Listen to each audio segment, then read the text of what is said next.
The Emperor Anthemius was one of the last Western Roman emperors, and in my opinion a very underrated one. I would even go as far as to say that he deserves more recognition for his efforts to restore the Western Roman Empire like Majorian before him. But unlike Majorian, the times in which he reigned had become even more chaotic and unstable as just over 10 years prior. I made a detailed video about Anthemius and why I consider him to have been the last good Roman emperor of the West. His story is remarkable and deserves to be remembered the same way as Majorian. But as noteworthy as he himself is the story of his 5 known children, who played an unknown yet important role in Western and Eastern Roman politics. In this video I want to tell their story because it is quite fascinating.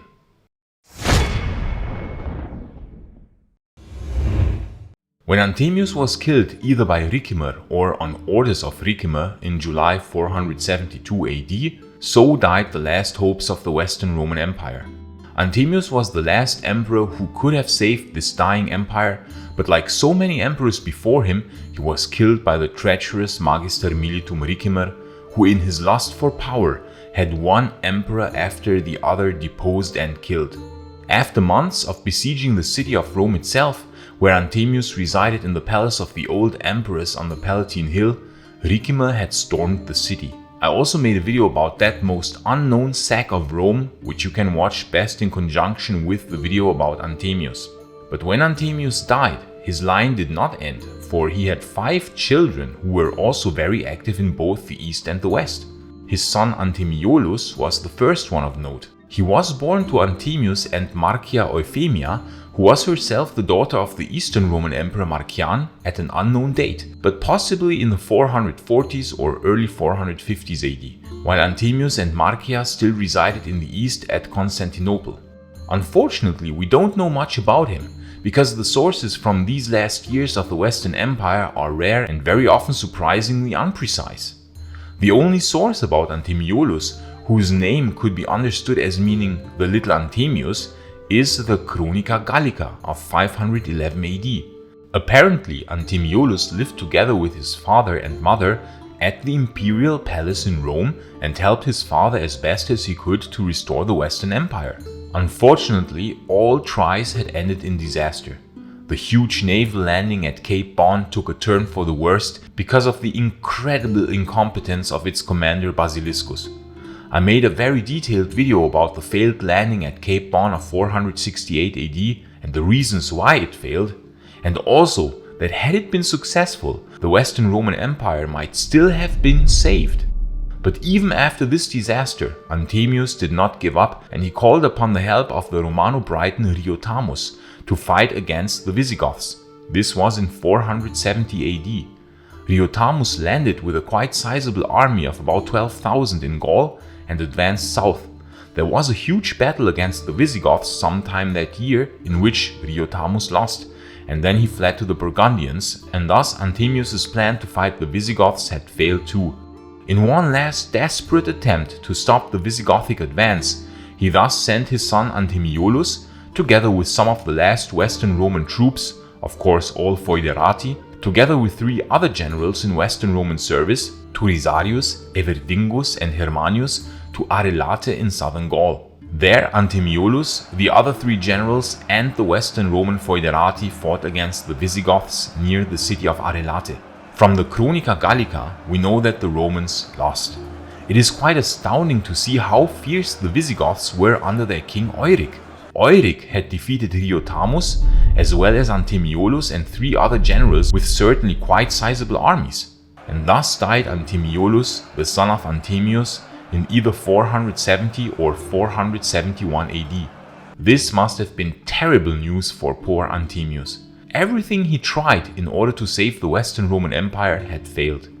It really seems as if fate had turned against the old Western Roman state, and that even emperors such as Majorian or Anthemius were not able anymore to save it. But Anthemius also had a daughter, namely Alypia. She's particularly interesting because she was married to the Magister Militum Ricimer himself in order to strengthen the ties between Anthemius and this dangerous barbarian Magister Militum. because Anthemius knew full well that Ricimer had killed his predecessors Majorian and quite likely also Libius Severus. In order to avoid such a fate, he hoped that this marriage would strengthen his alliance with Ricimer. But alas, it was to no avail. The relations between Anthemius and the dangerous Magister Militum began to worsen. Alypia and Ricimer apparently had no children, and it is quite likely that therefore the demise of the bond between Ricimer and Anthemius was hastened.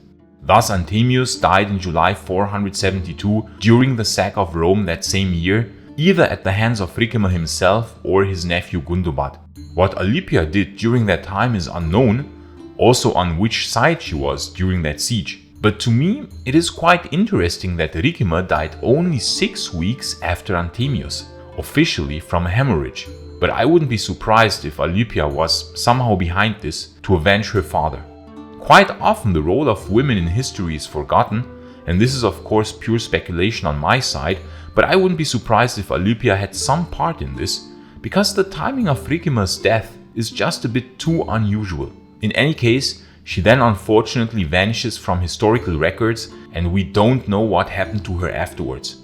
But I personally like to think that she somehow managed to escape to the east and live a long and happy life, but of course we cannot know this for sure. However, Anthemius and Marcia had 3 other children, namely Marcianus, Romulus and Procopius Anthemius the Younger, and they would all play a fascinating role in Eastern Roman politics. And if you are a fan of not only Roman history but history in general, and you happen to play some historical games from time to time like me, then March of Empires might really interest you. And this video is brought to you by March of Empires. Not long after the fall of the Western Roman Empire, we know that Europe entered the medieval period, and March of Empires takes place in that fascinating era. It is a medieval MMO strategy game where your goal is to forge powerful alliances and ascend the ranks in order to one day rule your own empire, a principle which to fans of ancient Rome is very well known. The game is available on PC or mobile, iOS and Android. You can for instance train your troops on your phone and then continue playing on your PC. You can play as a Sultan, Tsar, King or Shogun. I of course played it myself, I chose King. It is the nearest to the post-Western Roman era, and I quickly learned the intuitive gameplay. It is really quite addictive, I have to say. What I really loved about this game was that your strategy does indeed matter. So how you train your armies, which leaders you choose, and the battle formations. You can build a realistic medieval empire by trade or by conquest and upgrade your bases into giant fortresses. You can forge alliances with other players or utterly conquer them. This is of course up to you, but you certainly know what Majorian would have done. Now for history nerds like us, it's awesome that March of Empires also has real historical events that you can play. It's a great time to download March of Empires since there will be awesome in-game historical events in April. Pick a battle site by choosing one of the heroes as your protagonist, for example Saladin versus Richard the Lionheart, and go through a historical story with dialogues. A delight for every history fan. So download the game now with the QR code on the upper left side of the screen. It is free to play, so you don't lose anything by trying it out. If you download the game with my link, you get some precious in-game gifts and goodies like 5,000 gold to get you started. And in addition, by playing March of Empires, you also support the channel Maiorianus and help to spread more knowledge about the late Roman Empire. Gratias tibiago amici. So back to the 3 remaining sons of Anthemius, Romulus, Marcian and Procopius Anthemius the Younger. These 3 share a fascinating story where they would play an important role in Eastern Roman politics. In 474, the Eastern Emperor Leo I died, and now the question was who would succeed the old emperor. Marcianus, the son of Anthemius, was married to Leontia, daughter of Leo I, while Ariadne, another daughter of Leo, was married to the powerful Isaurian general Zeno. Zeno had been proclaimed emperor that same year together with his young son, who unfortunately died in 474, and thus Zeno had become the sole emperor of the Eastern Empire. However, many opposed him, because the Isaurians were seen as barbarians by many Greeks in the Eastern Empire, and so his rule was shaky. This was in the year when Julius Nepos was emperor in the West, in 475. That same year, Basiliscus, yes, the very same Basiliscus who had utterly failed at Cape Bon 7 years earlier, managed to overthrow Zeno, but his rule lasted only 1 year, as Zeno managed to depose Basiliscus again, ordering him exiled and executed shortly thereafter. But it was now in 479, 3 years into Zeno's second reign, that Marcian, the son of Anthemius, would try to overthrow Zeno with the help of his brothers Romulus and Procopius.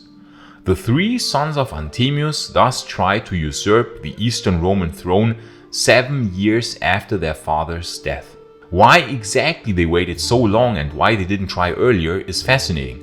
Marcian, being married to a daughter of Leo, certainly had the backing of many and was seen by many in the East as a more proper candidate to the throne, since he was entirely of Greek and not Isaurian origin. His father Anthemius was the descendant of Procopius, the usurper against Valens, and hence a relative of Julian himself, thus he certainly had an illustrious ancestry. It could also have something to do with Zenos' foreign policy. His decision to let the western line of emperors end was also not seen in a positive way by everyone, especially not by the sons of a former Western Roman emperor who had tried to restore the glory of Rome itself, and the old emperor Leo, the father-in-law of Marcianus, was in all his actions always devoted to maintain the Western Roman Empire and even to support it wherever he could. It is quite possible that Zenos' decision not to support Julius Nepos in retaking the Western Empire from Odoacer, but instead to accept Odoacer's rule as Patricius, with him as emperor over Italy, which now had been reduced to the status of a province of the Eastern Empire, was not seen positively by some, and quite likely not by the sons of Anthemius. Thus, in 479, Marcian, together with his brothers Procopius Anthemius the Younger and Romulus, gathered troops composed of citizens and foreigners at the house of a certain Caesarius, south of the Forum of Theodosius in Constantinople.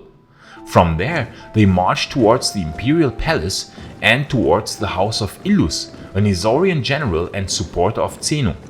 They almost managed to capture the emperor that day, since his imperial palace troops were overwhelmed by the rebels and citizens who even threw stones from the roofs of houses. But the following night, Illus brought an Isaurian unit from Chalcedon to Constantinople, and he intimidated with his possibly larger force Marcianus' rebel soldiers in order to let Zeno remain free. Thus Zeno could regain his strength, and the three sons of Anthemius knew that their situation had turned desperate. Apparently Marcian had called for additional troops from the Ostrogoths under command of Theodoric Strabo, but they would not arrive in time. Thus Marcian, Romulus and Procopius took refuge in the Church of the Holy Apostles, but all three were arrested shortly thereafter. They were exiled to Caesarea in Cappadocia. A while later, they tried to flee with the help of some monks, but only Romulus and Procopius were successful while Marcian was captured. Romulus and Procopius fled to Rome, where they would stay for quite some years. In the Eternal City, where their own father had been emperor just a few years earlier. What must they have thought when seeing Rome? Marcian, meanwhile, after having been captured, was imprisoned a second time, now in a fortress in Isauria. He actually managed to escape again, and this time he was even successful, but he went a bit too far and raised an army, apparently wanting to capture the city of Ancyra, possibly planning to use it as a base in order to try overthrowing Zeno again. But he was defeated and captured by Trocundes, Illus' brother, and imprisoned a second time. Marcian's story would have already been crazy enough, but to make it even more insane, in 484 then, Illus suddenly decided to stage a revolt against Zeno. Apparently, he did not want to name himself emperor, chose to free Marcian, and proclaim him emperor. Yes, the very Illus who had helped Zeno 5 years earlier and who had opposed Marcian. But for reasons unknown, Illus then changed his mind and deposed Marcian again, instead choosing Leontius as new counter-emperor in the east. Marcian, meanwhile, was sent by Illus to Italy, where his brothers were, and to ask Odoacer himself for help in order to overthrow Zeno. But the reinforcements of course never came. Odoacer either declined, or Marcian may have been not very motivated to support Illus. the very Illus who had thwarted his rebellion against Zeno 5 years earlier, which would have been successful without Illus's intervention, and instead he might have chosen to meet his brothers in Rome. It is quite possible, I would say even likely, that Marcian went to Rome and found his brothers Romulus and Anthemius. This must have been quite the happy reunion after all they had been through together. Marcian and Romulus now vanished from historical records, but only because they are not mentioned again. This does not mean that they died. They might have led a quite happy life in fact, but might not have chosen to become active in politics again after their failed coup, possibly choosing to remain in Rome. However, we do know that of the three brothers, Procopius Anthemius the younger returned to Constantinople after Zeno had died and when Anastasius had become emperor, so sometime after 491 AD. He was made consul of the East in the year 515, an office which he held together with Florentius, consul of the West at Rome, in that year. As I said, his brothers Romulus and Marcian are not mentioned anymore by the historical sources, first and foremost Theodorus Lector, John of Antioch, Malchus and John the Lydian, but that again does not mean that they were not alive anymore. They might have been with him at Constantinople. We simply don't know. History is often like a puzzle, especially in these chaotic last years of the Western Empire, where we find to our surprise just how chaotic and unstable the East also was. Far from stable as it is often depicted. There were rebellions and usurpations many times as we see, but we simply forgot about them. Maybe even Alypia was still alive in 515. The only child of Anthemius of who we certainly know that he died was Anthemiolus, who was killed by the Visigoths in 471. The others might have lived for many more years without us ever knowing. But the children of Anthemius and their fascinating story certainly is quite extraordinary and, for me at least, deserves to be remembered. This line of Julian himself, of Procopius, usurper against Valens, of Anthemius, the possibly secret pagan emperor on the Western Roman throne, and his children, who all played an important part in the Eastern and Western empires. And if you are a Rome nerd like me, then you will certainly love the wonderfully detailed handcrafted rings and other Roman accessories by the SPQR Shop. These guys make really amazing items, carefully handcrafted, and you will certainly find something in their shop, link in the description. And they even make the one and only official Maiorianus channel ring, which you can order in bronze and even silver to honor the legacy of the Emperor Majorian. I like to think that Majorian would be proud if he could see that. With the code Maiorianus, you even get a 10% rebate on every one of their items, so go and check out their amazing shop. And you can now even order Maiorianus merch. Yes indeed, mugs or t-shirts on my official merch page, to which I of course also link in the description. Julius Valerius Maiorianus would be quite surprised to see all this merch, and Ricimer would be super jealous because he does not get a single item. Quite amazing stuff, so go and check it out. And please like and subscribe so that you won't miss any future videos on the fascinating era of the late Roman Empire. And please consider supporting my work on Patreon or via YouTube membership, because the long-term sustainability of this channel really depends on your support. And I would especially like to thank our new Kaiser supporter, Joa. Thank you so much, Joa, for supporting the channel. I really appreciate your support very much.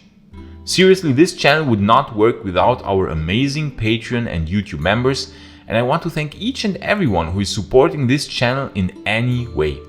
Gratias tibiago amici. And if you want to learn more about the Emperor Anthemius himself, you can watch this video in the upper right corner. But if you are more interested in learning why the epic landing operation at Cape Bon in 468 AD failed, you can watch the other video in the lower right corner. I say thanks again to all friends of Roman history, gratias tibiago and bene valete.